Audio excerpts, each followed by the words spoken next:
Buenas tardes. ¿Se escucha? ¿Ahí? ¿Sí? Ya, buenas tardes. Gracias a los organizadores por invitarme a participar. No muy buena hora. Les ruego por favor que se mantengan lo más despierto posible después del suculento almuerzo. Si quieren aprovechen de estirarse, no sé,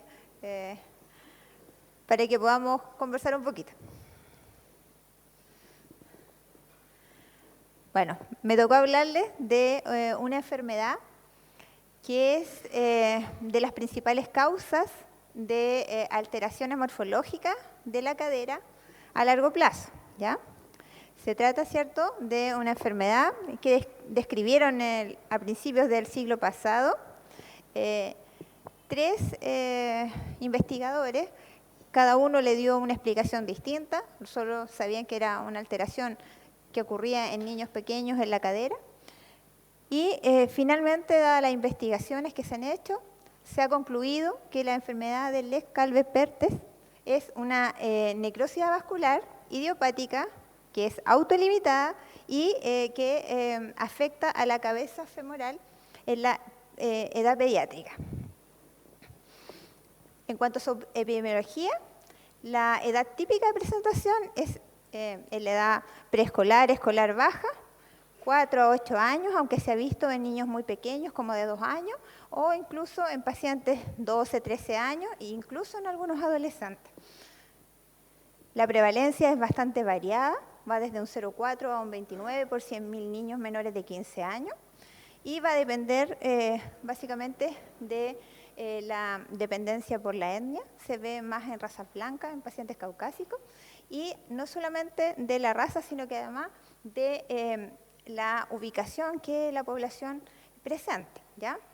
Se ve mucho menos en regiones ecuatoriales y a medida que va aumentando la latitud, esta va a aumentar.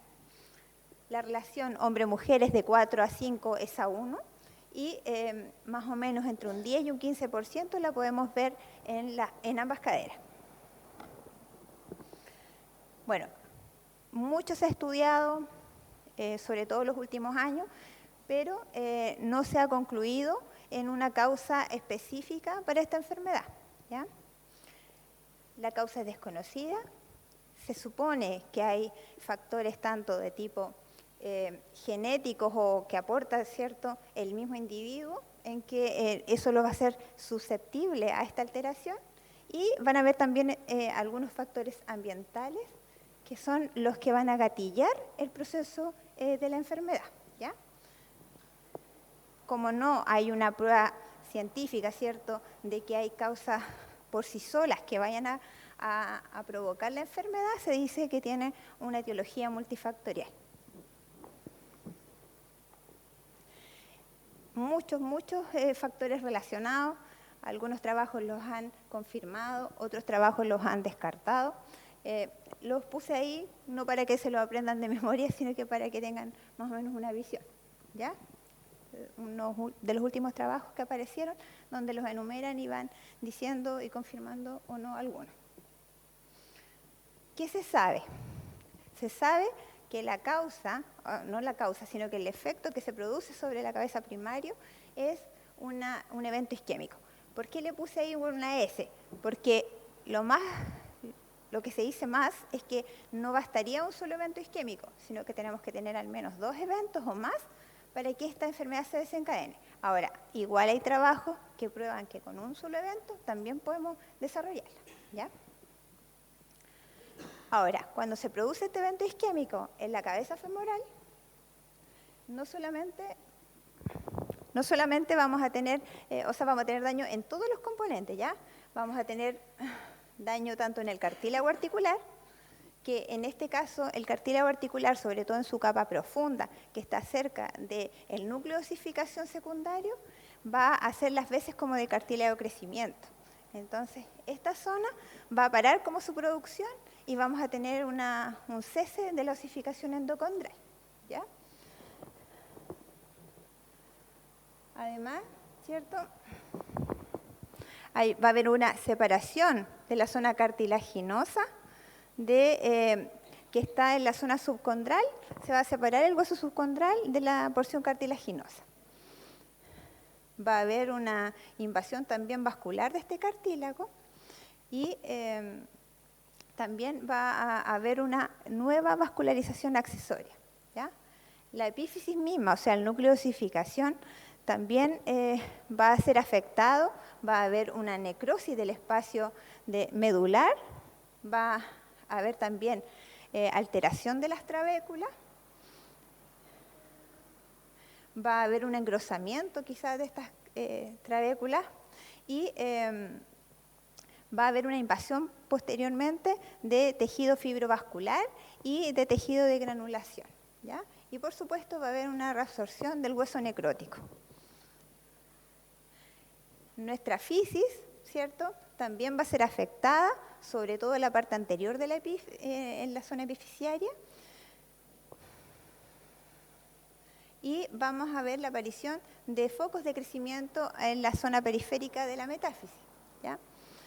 Aproximadamente 1/3 de los pacientes presentan detención de puntos de osificación dentro de la epífisis y el resto se supone que mantendría su función normal. La metáfisis, ¿cierto?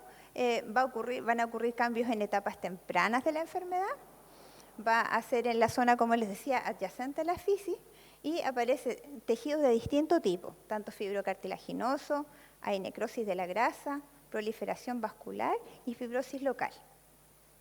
Y se ha asumido que cambios, ¿cierto?, que provocan una radiolucidez en las radiografías pudieran estar asociadas a peor pronóstico, pero hay trabajos que apoyan y trabajos que no. Bueno, en este caso se ve acá una vascularización normal en la zona de la epífisis, ¿cierto?, su núcleo de osificación secundario y su cartílago de crecimiento, ¿ya? Perdón, su cartílago articular, que como les decía, en las partes profundas le da como el crecimiento circunferencial a la cabeza y hace como déficit, ¿ya? En el caso de que haya una interrupción acá, vamos a tener, ¿cierto?, necrosis, tanto cese, ¿cierto?, del crecimiento circunferencial, se va a ver relativamente un cartílago más engrosado, va a haber un aumento de la densidad de esta zona, van a haber trabéculas más engrosadas y posteriormente esta zona, como va a ser probablemente restablecida esta vascularización, vamos a tener llegada, ¿cierto?, de osteoclastos que van a hacer resorción y estas trabéculas que van a quedar así como no muy fortalecidas después de ese proceso, entonces van a estar lábiles a todas las cargas que se vayan a establecer en la cadera. Aquí lo importante, ¿cierto?, es decir que como la deformidad va a aparecer cuando mi cabeza femoral esté en una condición en que la capacidad de soportar esta fuerza va a ser menor que la carga que va a sufrir, ¿ya? Importante aquí, coloqué esto para ver que también a medida que el niño va creciendo, la circulación va cambiando y eso le va a ir dando distinta capacidad de remodelación. Al final, a mayor edad, va a tener una capacidad de remodelación probablemente menor. ¿Cómo se nos presenta a estos pacientes? ¿Ya? En general, hay un inicio que no es brusco, ¿ya? Un inicio como bastante insidioso, de dolor en la región inguinal, en la cara anterior del muslo y en la rodilla, ¿ya? A veces se puede presentar como un inicio agudo, con impotencia funcional, donde tenemos que descartar que no haya un traumatismo o no se trate de una sinovitis transitoria de la cadera, ¿ya? Generalmente vamos a tener el antecedente de trauma, pero eso no está probado que sea así, sino que los papás toman atención de los niños cuando hay estos incidentes, ¿ya? Puede ser que la cojera incluso la tienen de antes. Y lo más probable es que esta cojera no les cause dolor al principio. Cuando lo examinamos al paciente, vamos a tener un niño que cojea, ¿ya? Y eso puede ser por dolor o porque se ha producido, ¿cierto?, una alteración dentro de la anatomía de la cadera que va a producir una insuficiencia del glúteo medio y vamos a tener una marcha en Trendelenburg. Podemos tener una limitación de la abducción y de la rotación interna de la cadera en los estadios iniciales, pero cuando ya esto está en un tiempo avanzado, podemos tener incluso contracturas, ya sea en flexión o en aducción de la cadera, ¿ya? Por el desuso podemos tener atrofia muscular y acortamiento de la extremidad, que puede ser por estas contracturas que nos van a dar un aparente acortamiento o bien porque la cabeza femoral ha colapsado. En relación a las imágenes, el examen principal es la radiografía simple de la pelvis en proyección AP y en proyección de Lauenstein, ¿ya? ¿Qué nos va a permitir observar esto? El estadio de la enfermedad, en qué momento les voy a mostrar después, en qué el grado de compromiso que pueda tener esta epífisis y posibles deformidades asociadas cuando ya la enfermedad ha avanzado. No podemos observar con esto el cartílago articular y uno de los signos más precoces puede ser una lateralización de la cabeza femoral, asociada a un aumento de la densidad y un aumento del espacio de la articulación. Este es un paciente que nosotros atendimos en urgencia, llegó con una claudicación de un par de semanas de evolución, era un niño bien inquieto y probablemente tiene alguna alteración genética porque tiene como un fenotipo bien especial.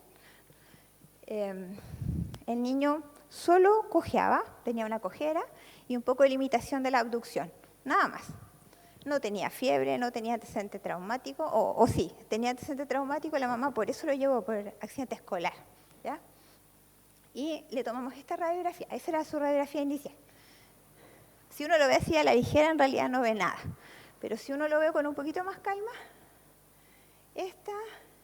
este núcleo está un poquito más pequeño y está un poquito más denso, ¿ya?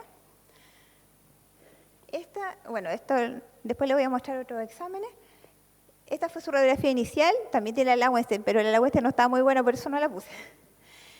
Y esto fue en octubre, y el niño, bueno, como le hicimos otro examen y todo, se mantuvo en control con nosotros, y esta radiografía es de abril, ¿ya? Y ahí ya vemos mucha más densidad y ya está empezando con la parte de fragmentación de la cabeza. Waldström describió 4 estadios que podemos ver en la radiografía. El estadio de isquemia, donde vamos a ver un aumento de la densidad del núcleo, un aumento, como decía, del espacio intraarticular. La etapa de fragmentación, ¿cierto? La etapa de reosificación, donde ya vamos a ver un poco de hueso subcondral presente. Y la remodelación, que ya es el estadio donde vamos a ver la secuela que ha dejado la enfermedad. La ecografía.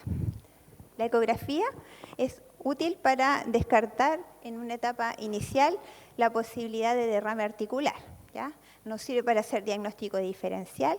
Uno pudiera confundir a veces un PERTE o una enfermedad, o sea, una sinovitis transitoria o una artritis séptica. Entonces, todas esas cosas nos permite la ecografía ver si hay. Esta es la ecografía de nuestro paciente, donde claramente tiene un derrame de la cadera derecha. Se dice que, bueno, también en estadios más avanzados, cuando pudiera haber extrusión de la cabeza que todavía es cartilaginosa, uno pudiera ver esta extrusión a través de la ecografía previamente a la radiografía.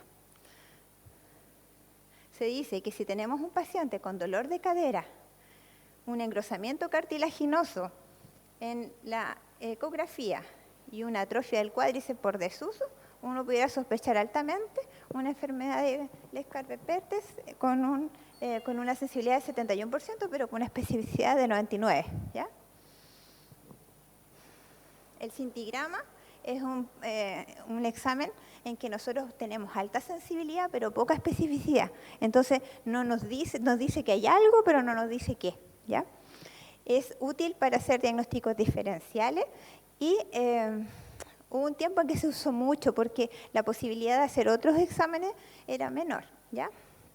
tenemos que usar unas aproximaciones especiales con un colimador especial que se llama pinhole, donde vamos a acercar un poco como nuestra visión a enfocarla en la cadera. Nuestro paciente se hizo también un cintigrama porque como era un poco inquieto y era no tan grande, tiene 7 años, pero en realidad es más chico desde el punto de vista fisiológico, entonces decidimos hacer un cintigrama en vez de una resonancia, ¿ya?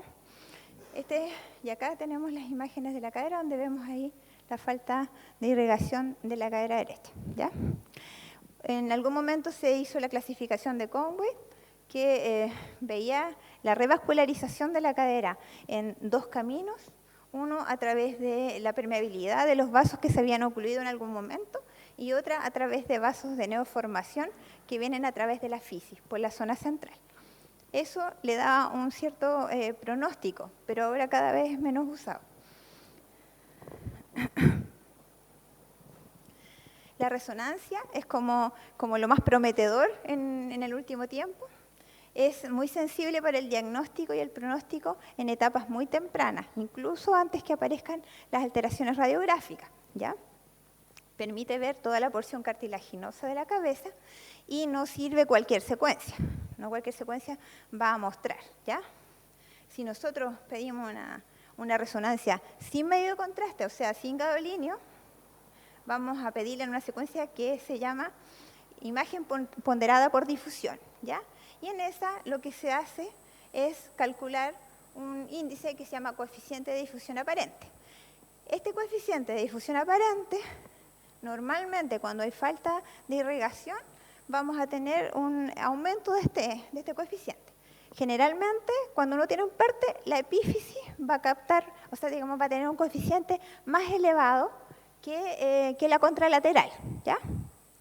Pero en el caso de la metáfisis, si uno mide este coeficiente, se ha establecido que el coeficiente es alto solamente si hay alteración en la epífisis del pilar lateral, ¿ya? Entonces, en ese caso, puede servirnos de factor pronóstico.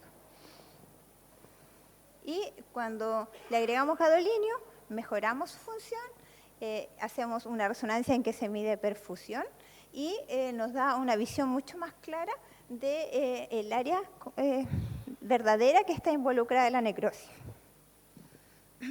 La artrografía, que igual se usa todavía, generalmente uno la hace intraoperatoria, no con el paciente despierto, y nos va a permitir evaluar la forma de la cabeza femoral, la forma del acetábulo, la dinámica de esta articulación, la congruencia y la presencia o no de una cadera en bisagra. Generalmente se hace en pabellón cuando uno va a hacer algún tipo de tratamiento. Hay múltiples clasificaciones para esta enfermedad.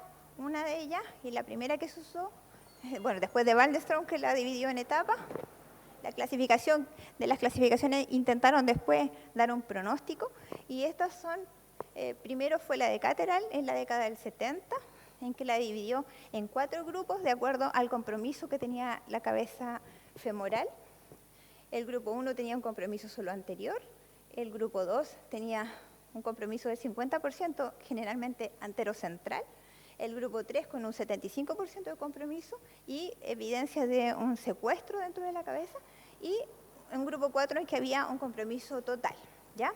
Esto se evalúa en la etapa de fragmentación, se ve en una radiografía AP y Lauenstein, y es una clasificación muy rica en encontrar anormalidades y describirlas. Pero esa riqueza, digamos, la hace que tenga una limitada reproducibilidad intra y interobservador, por lo que se ha dejado de usar, ¿ya? Ahora, también aquí Catterall va a describir signos de riesgo de esta cabeza, como son una calcificación lateral, que haya o no subluxación, reacción metafisiaria, presencia de alteraciones como quistes, por ejemplo, en la metáfisis, el signo de Gage, que es una como radiolucencia en la zona externa de la cabeza, y que tengamos una orientalización de la fisis, ¿ya? Esta clasificación, dada su poca reproducibilidad, fue modificada en el 2008 y se dividió solo en 2 grupos. Dado el compromiso mayor o menor del 50%. Y esto le dio un carácter un poco más reproducible. Otra clasificación es la de Salter y Thompson, que fue en la década de los 80. Se ve en la fase temprana de la enfermedad y se basa en la presencia de la fractura subcondral, ¿ya? En también radiografía AP y Lowenstein. Decimos que hay un Salter-Thompson tipo A si la fractura compromete menos del 50% del reborde de la cabeza y mayor del 50% nos daría una tipo B. El problema de esta clasificación es que solo 1/3 de los pacientes presenta una fractura subcondral visible. Esto es un periodo transitorio que aparece en el periodo entre el inicio y la fragmentación, entonces no todos los pacientes uno la ve. Si uno la ve puede clasificar, pero si no la ve tiene que ocupar otra clasificación. Después apareció en la década de los 90 la clasificación del pilar lateral de Herring. Esto se ve en una radiografía de pelvis AP, donde vamos a ver la altura del pilar externo en relación a la cadera sana. Nosotros dividimos en 3, tercios la cabeza y vemos la mantención de este pilar externo y lo comparamos con la cadera sana, ¿ya? Se ve la etapa de fragmentación y solo permite, obviamente, evaluar el compromiso de una cadera, porque tenemos que compararla con la otra, ¿ya? Inicialmente eran tres estadios, el A, donde no había colapso, ¿ya? Así como este. El B, donde había un colapso menor del 50%, y el C, donde había un colapso mayor. Esta clasificación se mejoró después en el 2004, donde agregaron, porque quedaba como en el limbo, el 50%. Entonces agregaron una cuarta estadio que va entre el B y el C, que se llama estadio BC como borderline, y en que el pilar lateral o bien es el 50% justo, o bien es mayor del 50%, pero con un pilar lateral más delgado o que tiene alteraciones en la osificación. La clasificación de Stulberg, que fue hecha en el año 81, nos va a mostrar una clasificación que nos da como el pronóstico. Esto se evalúa cuando ya la enfermedad ha pasado y tenemos un esqueleto maduro.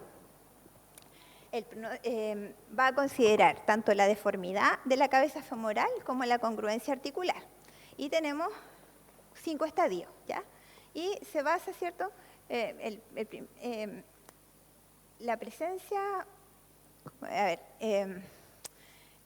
vemos la deformidad que presenta la cabeza, vemos la congruencia que tiene la articulación y eso lo llevamos después en un seguimiento que se hizo en pacientes a más de 40 años, la posibilidad o no de que ese paciente vaya a hacer una artrosis futura, ¿ya? Entonces tenemos el estadio 1 en que tenemos una cadera normal y en que habitualmente tenemos una buena evolución y el paciente no presenta alteraciones degenerativas. La tipo 2, vamos a tener una coxa magna que puede tener un acortamiento del cuello y un acetábulo a veces más profundo, que tiene una leve, digamos, posibilidad de hacer algún signo radiológico más que nada, pero no clínico de artrosis. El 3, ya tenemos una cabeza que no es tan esférica, es más bien ovoidea, puede ser una cabeza más grande y que ya tiene una posibilidad leve a moderada de hacer artrosis tanto clínica como radiológica. Y la cabeza, después el tipo 4, ya tenemos una cabeza que es aplanada, pero que es, además de ser aplanada, pero es congruente con su acetábulo, ¿ya? También hay modificaciones ahí. Esa también tiene una posibilidad leve a moderada de verlo. Y la tipo 5 es una cabeza aplanada habitualmente y que no es congruente con su acetábulo y esa tiene una posibilidad importante de hacer una artrosis severa y que habitualmente aparece en edades tempranas, menores de 50 años. ¿Qué diagnóstico diferenciales vamos a tener? Sinovitis, todo lo que signifique derrame articular, que puede ser agudo, que nos va a llegar a la urgencia, una sinovitis transitoria, una artritis séptica. La displasia epifisiaria de Meyer, que generalmente es asintomática y compromete las dos cabezas femorales. En los adolescentes, una epifisiolisis, algunas alteraciones que pudieran hacer como trastornos similares a la necrosis vascular y igual pacientes con alteraciones, por ejemplo, de la coagulación. Aquí un cuadro donde tenemos la diferenciación entre la artritis séptica, la sinovitis, ¿ya? Y por último, los factores pronósticos. Uno es la edad de inicio de la enfermedad. Se sabe que los pacientes menores de 6 años van a tener en general un pronóstico bueno. Los pacientes mayores de 8, sabemos que independiente del tratamiento, tenemos un buen porcentaje que va a andar no muy bien, ¿ya? La clasificación, como les decía, de Cateral, que mejoró su posibilidad de pronóstico una vez que se dividió en mayor o menor de 50%. La clasificación del pilar lateral, donde sabemos que los pacientes con el tipo A no van a tener mayores problemas al final del crecimiento, pero sí los pacientes tipo C. Ahora, los B y los BC van a depender también de la edad de inicio de la enfermedad. Y la clasificación de Sturberg, como les decía, que los clasificó finalmente en pacientes que tenían una cadera congruente y esférica, que son generalmente las tipo 1 y que van a tener un muy buen pronóstico sin alteraciones. Las tipo 2 y 3, que van a tener una posibilidad, 1 y 2, el otro era 2 y 3, que van a tener una posibilidad leve moderada, o sea, moderada de hacer una artrosis a futuro, y generalmente son las que son congruentes, y por último las que son anesféricas y no congruentes, que son las últimas, que son las que tienen el peor pronóstico. Y las imágenes en resonancia magnética, donde yo les decía, sin gadolinio tenemos que ver este coeficiente de difusión, en que si tiene un coeficiente de difusión mayor del 45% en relación a la metáfisis del otro lado, tiene un peor pronóstico futuro, y en los casos del uso de gadolinio, más de un 35% de alteración de la perfusión ya nos hablaría de un peor pronóstico. Para recordar entonces, esta enfermedad del Lesca-Beth-Perthes es una entidad que es compleja y que no tiene una etiología única, sino que es multifactorial, que existe un evento isquémico que es desencadenante, uno o varios, no sabemos, que va a tener efectos tanto a nivel de la epífisis, del cartílago articular, del cartílago de crecimiento y de la metáfisis, que tenemos que tener una sospecha clínica en los preescolares y escolares pequeños que presentan coxalgia, que es fundamental un estudio radiológico, tanto para el diagnóstico como el pronóstico. Recordemos que todas las clasificaciones están hechas en base a la radiografía, ¿ya? La clasificación del pilar lateral es la más usada y la resonancia magnética es como prometedora, ¿cierto? Porque puede tener un rol importante para hacer un diagnóstico precoz y aprovechar el periodo de mayor remodelación que podemos tener de la cabeza. Gracias.